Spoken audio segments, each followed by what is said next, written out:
चक दे India, चक दे ओ चक दे India, चक दे ओ चक दे India, चक दे ओ चक दे India. हाय दोस्तों, आज के वीडियो में हम बात करने वाले हैं जो 11 तारीख को कोर्ट में हियरिंग होने वाली थी उसके बारे में। तो उस हियरिंग में क्या क्या पॉइंट्स कोर्ट में डिस्कस हुए हैं तो वो अभी आज मैं आपको बताने वाला हूँ। जो ऑनलाइन मनी गेमिंग के लिए जो कानून लाया गया है उसके लिए जल्दी हियरिंग करने की मांग की गई है जजों के आगे, क्योंकि अभी तक जब से ये कानून लाया गया है और इस ऑनलाइन गेमिंग के ऊपर रोक लाई गई है, तो उसके ऊपर ये कानून लाने से पहले ही सब जो पेमेंट गेटवे है वो बंद करने के बंद करने से क्या सभी ऐप है वो बंद पड़े हुए हैं, उनका बिजनेस बंद पड़ा हुआ है। तो जजों के सामने वही एक मुद्दा रखा गया है कि जल्दी से जल्दी इस बात पे हियरिंग किया जाना चाहिए। ये बड़ी बात डिस्कस की गई थी और जो पिछला पीठ था न्यायाधीशों का वो इस विषय पे से हटा दिया गया है। ये वो पीठ आगे इस विषय पे हियरिंग नहीं करने वाला है, तो नया पीठ स्थापित करने वाले हैं इस विषय के लिए। वही उनके आगे ही इस विषय की हियरिंग होगी। और इस दिन फैंटेसी कानून लागू भी नहीं हुआ है, फिर भी इसका गेमिंग ऐप चलाने के लिए जो पेमेंट गेटवे लग रहे हैं जो कि मुख्य भूमिका निभाते हैं, जो भी पैसे पेमेंट गेटवे लगता है, क्योंकि ऐप का बिजनेस उसी के माध्यम से चलता है, मनी का लेन देन उसी माध्यम से होता है। वही एक मुख्य स्रोत है इन ऐप को चलाने के पीछे। तो उनको सरकार की तरफ से अभी तक मान्यता रोक लगा दी गई है। वो किस वजह से रोक है पता नहीं। आरबीआई ये नहीं दे रहा है, पेमेंट गेटवे नहीं दे रहा है यूज़ करने के लिए ऑनलाइन मनी गेमिंग ऐप्स के बिजनेस को। तो उसके लिए कोर्ट से अभी तक कुछ भी राहत नहीं मिली है और ऐसा कोई आदेश या कानून आरबीआई को कोर्ट की तरफ से नहीं सुनाया गया है कि वह फैंटेसी गेमिंग यूज़र्स के बिजनेस वालों को पेमेंट गेटवे मुहैया कर रहे हैं। तो वह रिलीफ चाहते हैं फैंटेसी गेमिंग वाले। और आगे हैं फ़िलहाल जो लीगल बिजनेस चल रहा है इस इंडस्ट्री में, फैंटेसी गेमिंग बंद होने के बावजूद किसी सभी ऐप बंद हो गए, लेकिन एक ऐप अभी भी चल रहा है क्योंकि उनका बिजनेस मॉडल इनसे थोड़ा सा अलग है। वो बिजनेस मॉडल क्या है वो मैं आपको बताता हूँ। एक जंबो करके ऐप है, वह ऐप ई कॉमर्स के माध्यम से फैंटेसी गेमिंग को रन कर रहा है। उनका मेन बिजनेस उन्होंने ई कॉमर्स दिखाया है। ई कॉमर्स जिसमें शॉपिंग करते हैं हम जाके, जैसे ये फ्लिपकार्ट है, अमेज़ॉन है और भी कई ऐप्स है।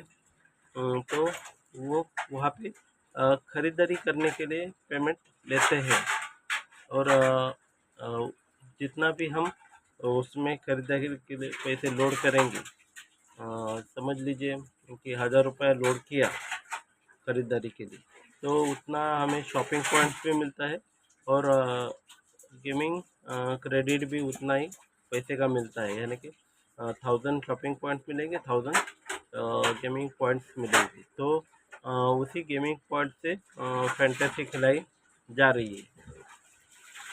और वैसे ही फिर कुछ उसमें से जो विन किए जा रहे हैं, तो कुछ पैसों का उसमें से फिर ये मिल रहा है, रिवॉर्ड भी मिल रहा है पैसे का। तो इस शॉपिंग का शॉपिंग भी किया जा रहा है। तो इस मॉडल से लीगली वो जंबो ऐप खिला रहा है लोगों को। तो वो सरकार ने लीगल माना है, उसके ऊपर कोई रोकथाम सरकार की नहीं है। ठीक है। तो 11 जनवरी को मुख्य न्यायाधीश जो भी थे, उन्होंने इस पॉइंट को सुनकर यह बोला है कि जल्द से जल्द कोर्ट की हियरिंग की ज़रूरत है। ये मुद्दा फैंटेसी गेमिंग की तरफ से जो जज लड़ रहे हैं, तो उन्होंने ये कोर्ट से अपील किया है कि बहुत टाइम हो गया है इस मुद्दे को लेकर। अगस्त से यह बिजनेस बंद पड़े हुए हैं, उसकी वजह से बहुत लोगों की नौकरियां चली गई है, और ये इंडस्ट्री भी बंद होने के कगार पे पहुंच गई है। तो कोर्ट क्या चाहता है, सरकार क्या चाहती है, इसके ऊपर उनको उनको सही तरीके से न्याय मिले। वो जिस भी चीज़ के लिए कोर्ट के पास आए हैं, उसके लिए उनको न्याय मिले, यही फैंटेसी गेमिंग चाहते हैं। लेकिन जजों ने जनवरी महीने से पहले इसकी हियरिंग नहीं हो सकती है, यह पॉइंट उनके सामने बताया है। उन्होंने कहा है कि यहाँ पर संविधान के कानूनी वैधता को चैलेंज किया गया है। सरकार ने तो यहाँ तक भी कह दिया कि ये गेमिंग के माध्यम से मनी लॉन्ड्रिंग हो रही है, सट्टा लगाया जा रहा है, बड़े तौर पे पैसों का गबन हो रहा है। तो यह बड़े बड़े जो है आरोप लगाए गए हैं, तो उसके ऊपर प्रॉपर जो है सर्च चल रहा है। और उन्होंने आगे का डेट मांगा है। और एक तो ये कोर्ट ने भी आगे का डेट जो दिया है, वो 21 जनवरी को अगली सुनवाई होनी है। तो अभी जो नई जज की कमेटी बैठेगी, 3 जजों की कमेटी, उसमें से पिछले कमेटी में से भी दो जज बैठेंगे, और आगे और एक जज ऐड होंगे। तो 3 जजों की कमेटी आगे इस चीज़ पे सुनवाई करेगी। ठीक है। और गेम्स क्राफ्ट ने जो अपील की थे कोर्ट से, वह थी ये फैंटेसी गेमिंग में जो टैक्स लगाया जा रहा है 30%, वो अभी गए बजट में बढ़ाकर 40% भी हुआ है। तो वो जो पहले 30% ही था, वही ज़्यादा पड़ रहा था। तो उसके ऊपर गेम्स क्राफ्ट ऐप बिजनेस वालों ने अपील की थी कोर्ट में कि वो घटा दिया जाए, ताकि उनको यह बिजनेस चलाने में रिलीफ मिल सके, क्योंकि 30% से ही बहुत कम मुनाफा हो रहा है। तो इसलिए उन्होंने अपील किया था कि वह हटाने के लिए या कम करने के लिए। तो उसके ऊपर भी अभी सुनवाई होनी बाकी है। वो भी सुनवाई अभी अगले ही हियरिंग में ली जाएगी। ठीक है। और राज्य सरकार ऑनलाइन गेमिंग पर कानून बना और उसको रेगुलेट कर सकती है या नहीं, ये चीज़ के ऊपर भी सुनवाई बाकी है। तो ये सभी मुद्दे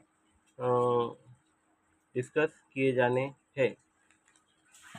ये सभी मुद्दे आगे होने वाले हियरिंग में ही अभी डिस्कस हो जाएंगे।